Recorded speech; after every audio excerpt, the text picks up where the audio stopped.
Mtazamaji, muungano wa madaktari nchini hii leo umeanza mgomo ukipinga kuzorota kwa mfumo wa huduma za afya. Katika maandamano ya leo, madaktari hawa wamezuru Wizara ya Afya, Tume ya Mishahara na Marupurupu SRC na Hazina ya Kitaifa. Muungano huu unatoa wito kwa serikali kushughulikia masuala muhimu ya afya, ikiwa ni pamoja na ustawi wa hudumu wa afya na masuala ya ajira ambayo bado hayajatatuliwa.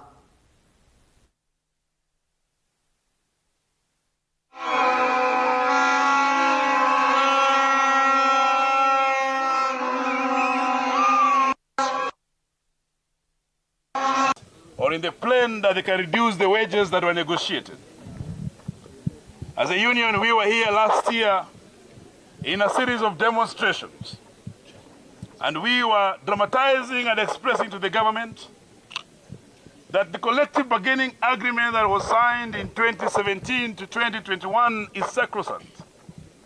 And we as a union cannot engage in a collective bargaining agreement negotiation for only a section of our members.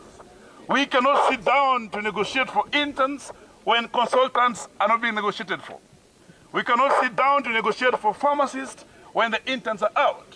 We cannot sit down to negotiate for medical officers when we leave the interns out. If we are negotiating a collective bargaining agreement, it is done in entirety from the interns to the consultants. We must involve all the dentists and everybody else. And that's why, yes, last year we fought very hard. We had bloodsheds, we had tear gas canisters around, we had sweats. But at the end of the day, the threats of the government, the intimidation, and any doubts that they will not comply to CBA were kicked away. And the doctors, currently interns who are in their facilities, were paid as per the CBA.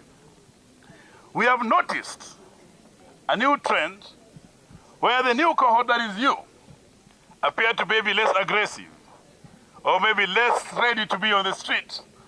And there's a thought to reduce your wages back to 70,000 was for last year. This year they probably reduced it to 40,000. I'm saying 40,000 because they're claiming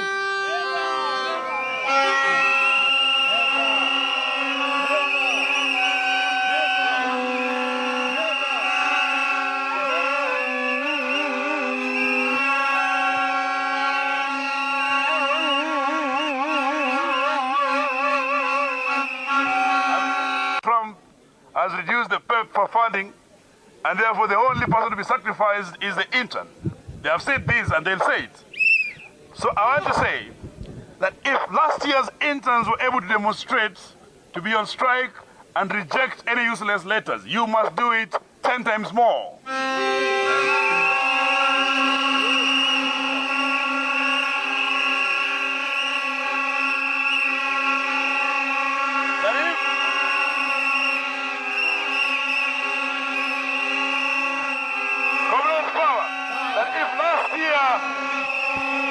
We will not get solutions today, but we will still insist and continue with actions until we have the solution.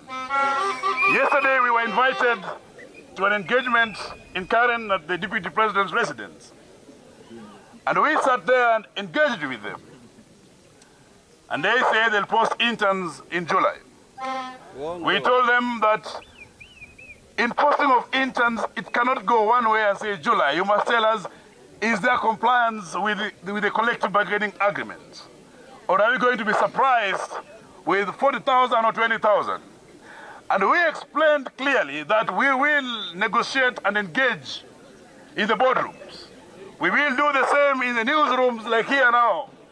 We will do the same in the courtrooms. And we will continuously do it on the streets and when we withdraw services at home.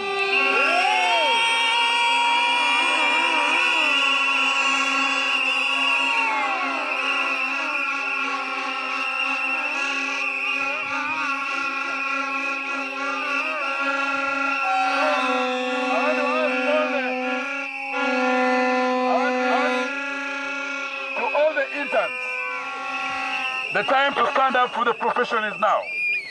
I can tell you that all the professors in the universities, that all the consultants in different hospitals across the country,